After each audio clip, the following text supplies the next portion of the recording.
Aníbal, agora dentro dessa psicose, vamos dizer assim, a pessoa já nasce, tem pessoas que já nascem com esses problemas, ela pode adquirir ao longo do tempo? Na verdade, nós classificamos em psicoses e neurose. É uma classificação antiga, mas que funciona muito bem. A psicose, na verdade, nós não sabemos a origem, a etiologia dela, a causa que tem. Por exemplo, as esquizofrenias são psicose, tem transtornos bipolares que a gente coloca como psicose e outros transtornos também.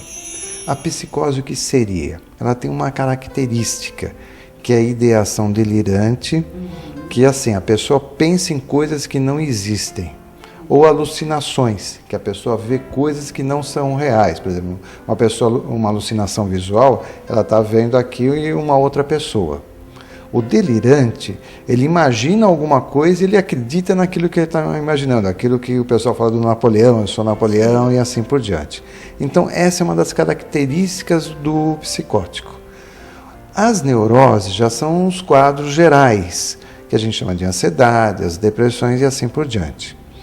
Até como característica, segundo Freud, todos nós somos neuróticos.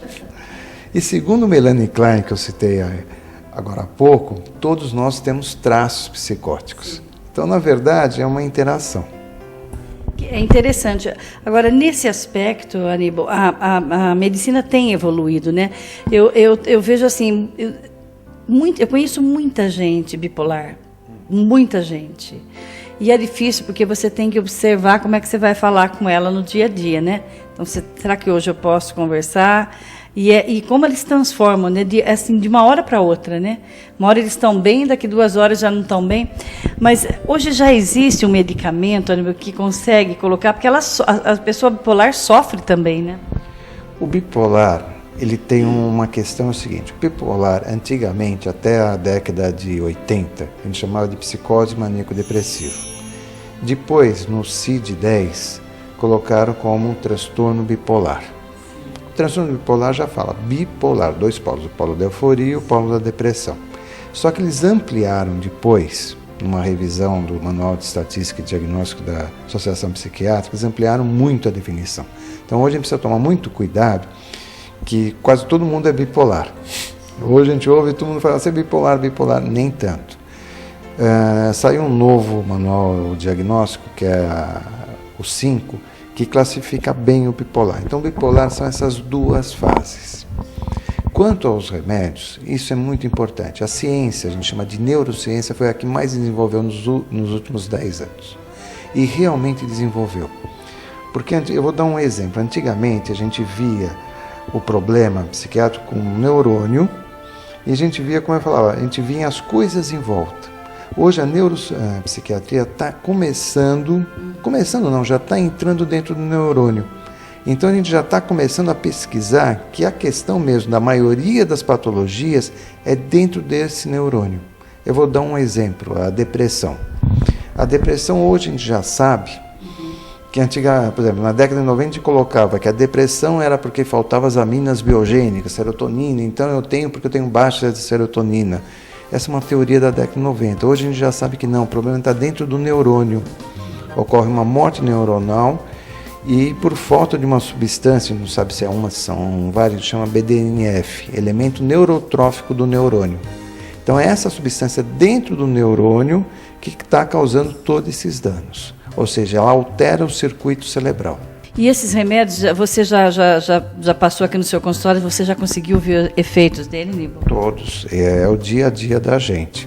Então hoje nós temos remédios tanto para as psicoses, que são excelentes, que tem quadros delirantes, aqueles quadros de alucinação que a gente tira, como quadros depressivos graves, porque o problema da depressão é o tempo dela. Conforme o tempo dela fica muito grande, é mais difícil reverter esse processo cerebral. E hoje a medicação, ela realmente é muito boa, ela melhora os quadros. A única vez que não consegue melhorar, por exemplo, a depressão, a gente não consegue melhorar com o tempo, quando os quadros são muito crônicos, que aí já teve uma modificação a nível realmente do cérebro, com áreas de atenuação, ou seja, áreas que funcionam um pouco menos. E quadros de psicoses crônicas também, que a gente tem alguma dificuldade. Mas crônicas, assim, quando eu falo, é mais de 30 a 40 anos. Caso contrário, hoje, nos quadros agudos, quadros que começaram recentemente, a gente tem uma reversão praticamente de 100%. Então, agora, esses medicamentos, ele tem um efeito curativo ou ele é preventivo e a pessoa vai ter que tomar para a vida toda também? Na verdade, curar em medicina é muito difícil. O que a gente faz com esses medicamentos é o controle dos quadros.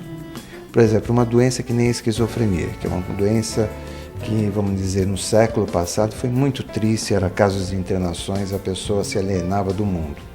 Hoje, a esquizofrenia, um exemplo, a gente controla o quadro e eu falo para os pacientes, é tomar o remédio, nunca falhar, porque eu falo, só vão saber que você ficou doente se você falar, porque ninguém vai perceber.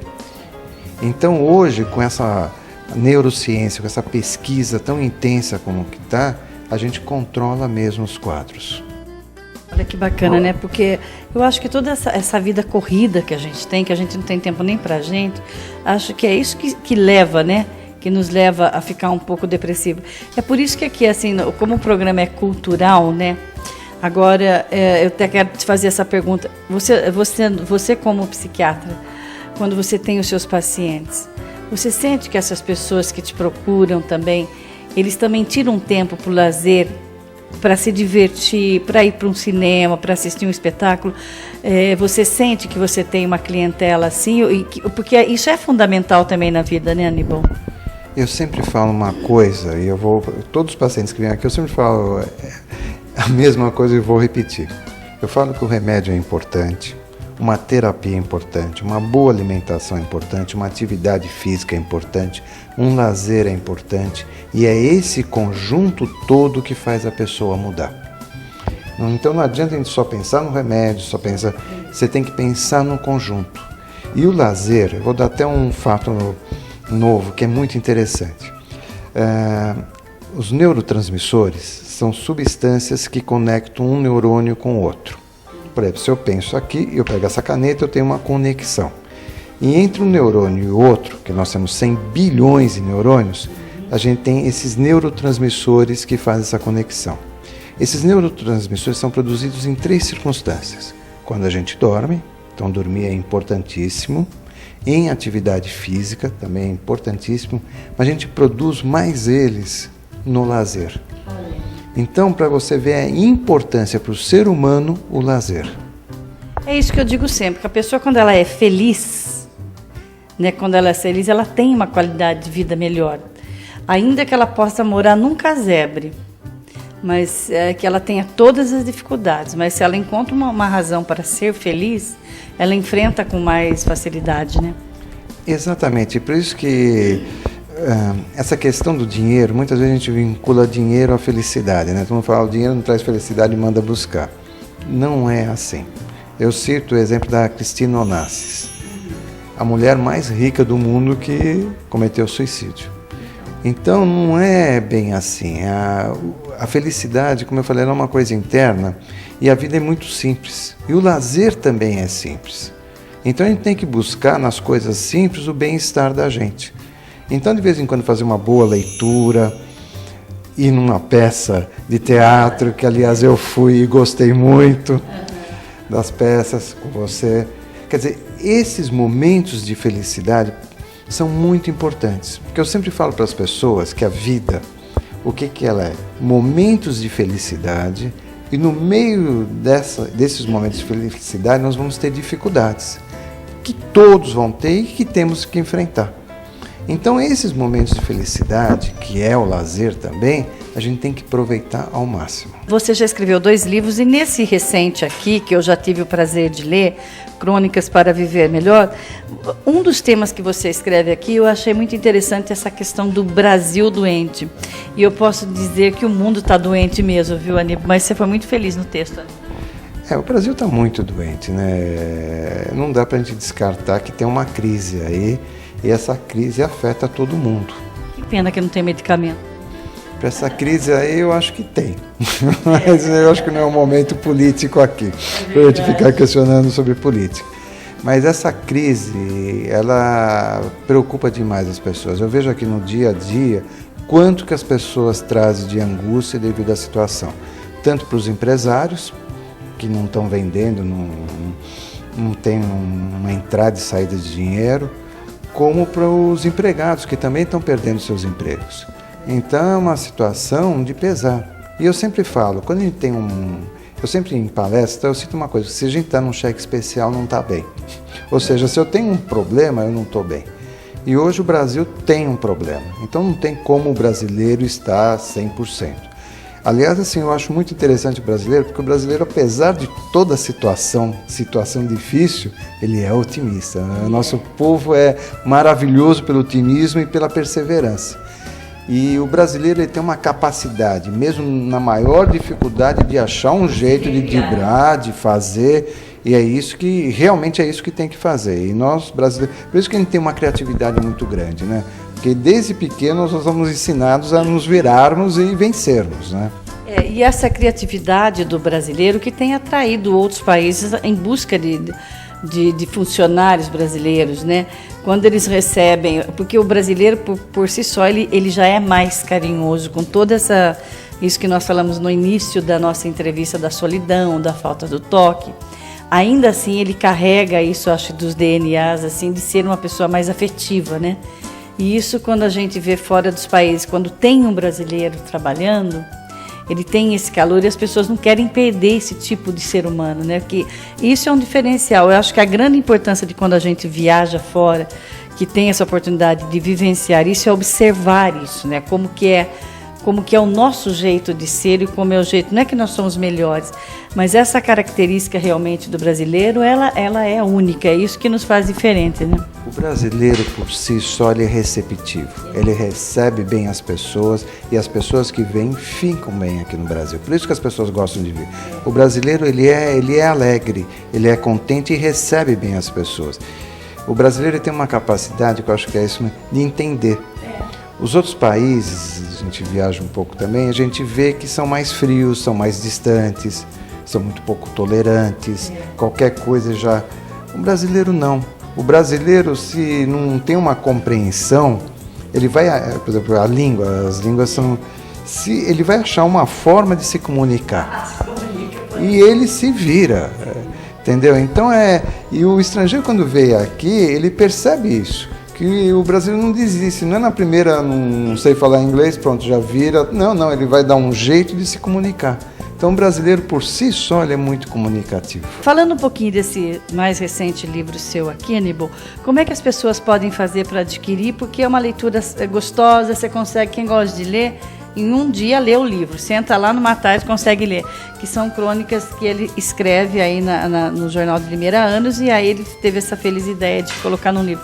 Como que as pessoas podem fazer para adquirir? Esse livro tem nas livrarias de Limeira, todas, e tem aqui também no consultório. A editora é a Livros. É só entrar no Google, botar Livros, também pode adquirir direto.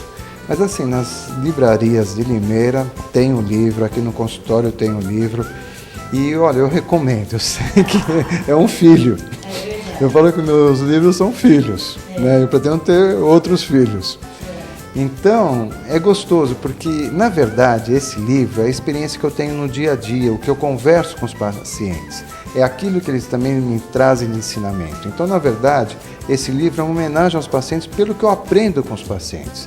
Muitas vezes eu falo que eu aprendo mais dos pacientes do que eles aprendem comigo. Então, é um agradecimento e é a coletânea no meu dia a dia. Então, quando eu falo um Brasil doente, como a gente citou agora, na verdade são as várias situações que trazem aqui. E que os pacientes dão exemplos de vida. E que trazem perguntas, trazem questionamentos e trazem situações que eles também resolveram. E aí a gente põe no livro. O Aníbal, agora quem quiser vir aqui no seu consultório para fazer não só para fazer uma consulta, mas para quem sabe bater um papo com você sobre o livro, inclusive qual que é o telefone, endereço, como é que faz? O consultório está sempre aberto à população. Eu falo que o médico precisa do paciente, o médico sem paciente não é médico. O telefone do consultório é 34427986 e fica no Centro Empresarial, do lado do Fórum, tá? Na Santa Cruz 754, segundo andar. Aníbal, é sempre um prazer para mim conversar com você. É a primeira vez aqui no Janela, mas a gente sempre se conversa por aí. É muito gostoso, assim, a gente sempre aprende muito com você, principalmente pelo esse jeito tranquilo que você tem, né? Você tem que fazer esse exercício, porque lida toda hora com pessoas agitadas aqui. Então, eu só posso te desejar, assim, muito boa sorte aí no seu trabalho, que você continue se aperfeiçoando, porque eu sei que você é um médico que busca se renovar sempre, que você está sempre em congresso, que isso é importante, vocês olharem no médico de vocês. Médico que só não faz congresso é complicado, porque a tecnologia anda, né, Aníbal? E eu sei que você é um médico que busca sempre inovar para trazer o melhor para os seus pacientes. Então, tudo de bom para você. Muito obrigado por você me receber aqui no seu consultório. Quem tem que agradecer sou eu pelo espaço. Você não imagina como é importante esse espaço. E eu fico muito satisfeito mesmo. Obrigado mesmo.